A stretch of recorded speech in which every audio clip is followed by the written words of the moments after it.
Smart money concept में हमने आज तक किसी ट्रेड में एंट्री करने के लिए order block, fair value gap और लिक्विडिटी ग्रैब जैसी ट्रेड एंट्री टेक्निक्स का इस्तेमाल किया है। लेकिन बहुत से रिटेल ट्रेडर्स लाइव मार्केट में इन टेक्निक्स को इस्तेमाल करते हुए अपना ट्रेड एंट्री सेटअप बनाने में अभी तक कंफ्यूज्ड है, क्योंकि उन्हें लगता है कि किसी एक चार्ट पर सिर्फ इनमें से एक ही सेटअप काम कर सकता है।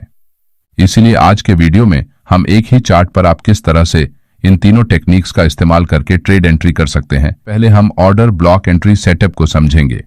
ये निफ्टी 50 का 22 नवंबर का 5 मिनट टाइम फ्रेम का चार्ट है, जहां प्राइस इस तरह से 23,400 की साइकोलॉजिकल लेवल के पास से सपोर्ट लेकर ऊपर जाने की कोशिश करती है, जिस कारण चार्ट पर लोअर विक के साथ रिजेक्शन कैंडल्स बनती है।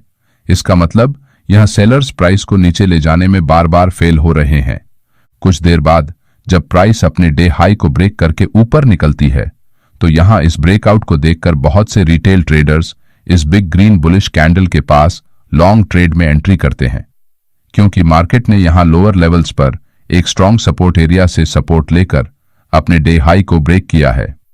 अब प्राइस एक्शन के हिसाब से आपकी ट्रेड एंट्री लगभग सही जगह पर हुई है, लेकिन इस ट्रेड में आपका स्टॉप लॉस बहुत बड़ा बन सकता है, क्योंकि अगर आप इस कैंडल के नीचे स्टॉप लॉस लगाते हैं तो यहां पर कोई भी सपोर्ट लेवल नहीं है, जिस कारण प्राइस किसी भी समय आपका स्टॉप लॉस हिट कर सकती है।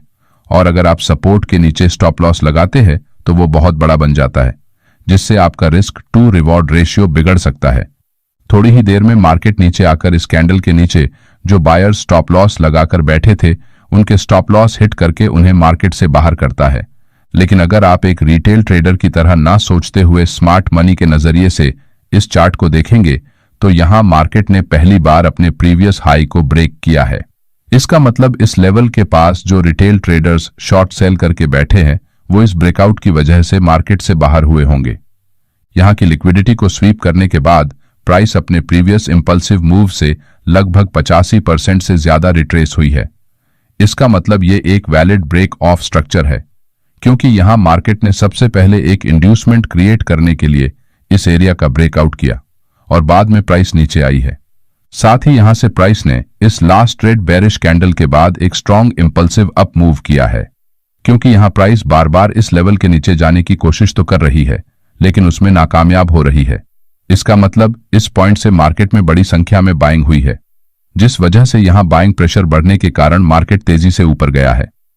अब क्योंकि रिटेल ट्रेडर्स के पास कैपिटल कम होता है, इसलिए किसी रिटेल ट्रेडर में इतनी ताकत नहीं है कि वो मार्केट में इस तरीके के तेज मूव कर सके।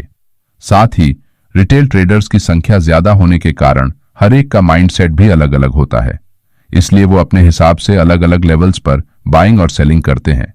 इसका मतलब यहां पर इंस्टीट्यूशनल ट्रेडर, जिन्हें हम स्मार्ट मनी या फिर ऑपरेटर कहते हैं, उनकी एंट्री मार्केट में हुई है, जिस कारण इस एरिया में बाइंग प्रेशर बढ़ा है।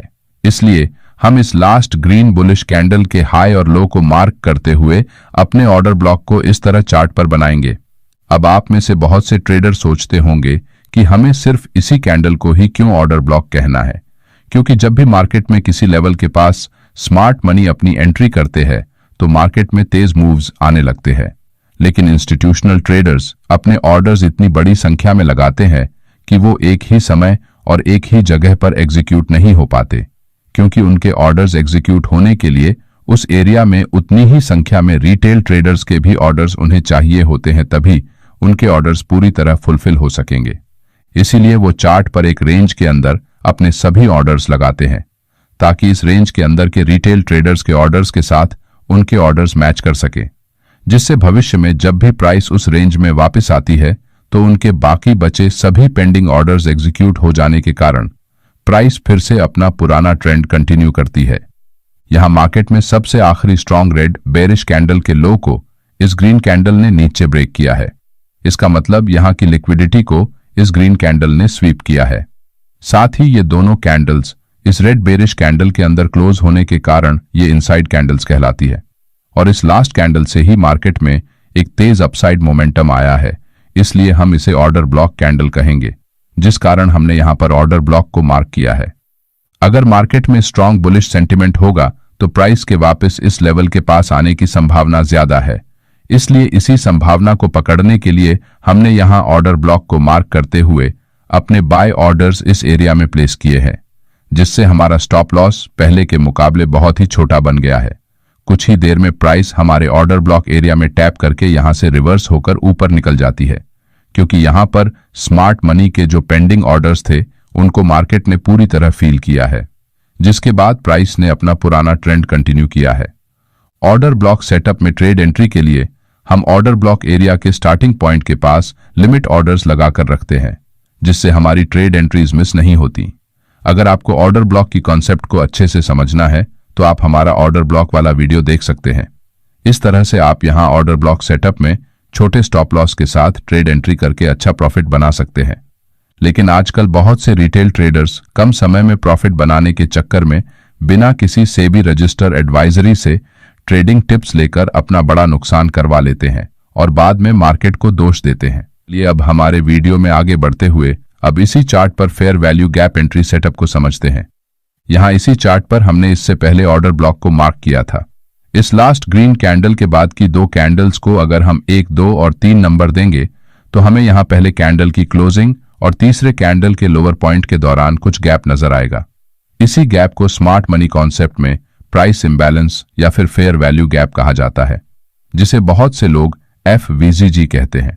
फेयर वैल्यू गैप चार्ट पर तब बनता है जब प्राइस एक जगह से दूसरे जगह एक मोमेंटम में बहुत तेजी से आगे बढ़ती है। उस समय इस एरिया में बायर्स और सेलर्स के दौरान बैलेंस न बनने की वजह से कुछ बाय और सेल ऑर्डर पूरी तरह फुलफिल नहीं हो पाते, जिस कारण प्राइस इम्बैलेंस क्रिएट होता है। इसलिए भविष्य में इस एरिया में बाकी पड़े पेंडिंग ऑर्डर्स को फील करने के लिए प्राइस इस गैप को भरने की संभावना ज्यादा होती है। इसी इम्बैलेंस के कारण मार्केट में बहुत बार जब प्राइस गैप अप या फिर गैप डाउन ओपन होती है तो मार्केट इस गैप को भरने के लिए वापस उस एरिया में आने की कोशिश करता है। यहां नीचे एक ऑर्डर ब्लॉक चार्ट पर मौजूद है और उसके ऊपर हमारा फेयर वैल्यू गैप भी है। अब क्योंकि हम यहां लॉन्ग ट्रेड में एंट्री करना चाहते हैं, इसलिए हमारा fair value gap discounted zone में होना जरूरी है।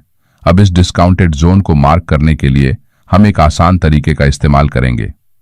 यहां से प्राइस ने एक स्ट्रॉन्ग इंपल्सिव मूव ऊपर की तरफ किया था, इसीलिए अगर हम नीचे से लेकर ऊपर तक एक लाइन को ड्रॉ करेंगे और उसके 50% एरिया के पास एक लाइन बनाएंगे तो यहां इस लाइन के ऊपर का एरिया प्रीमियम जोन है और नीचे का एरिया डिस्काउंट जोन है। जब भी हम सेल करते हैं तो प्रीमियम एरिया में करते हैं और बाय करते हैं तो डिस्काउंट एरिया में करते हैं, क्योंकि यहां प्राइस कम होती है। अब क्योंकि हमारा fair value gap discounted area में है, इसलिए अगर प्राइस इस एरिया में आती है तो हम छोटे स्टॉप लॉस के साथ लॉन्ग ट्रेड में एंट्री कर सकते हैं, जिसमें हमारा स्टॉप लॉस ऑर्डर ब्लॉक के नीचे लगा है। कुछ ही देर में प्राइस इस एरिया में आकर इस गैप को भरते हुए ऊपर निकल जाती है। साथ ही एक वैलिड फेयर वैल्यू गैप तभी कारगर साबित होता है जब प्राइस एक इंड्यूसमेंट के बाद ऊपर की लिक्विडिटी स्वीप करते हुए नीचे आती है। इसलिए कौन सा फेयर वैल्यू गैप वैलिड है और कौन सा इनवैलिड है, इसे डिटेल में समझने के लिए आप हमारा ये वीडियो देख सकते हैं।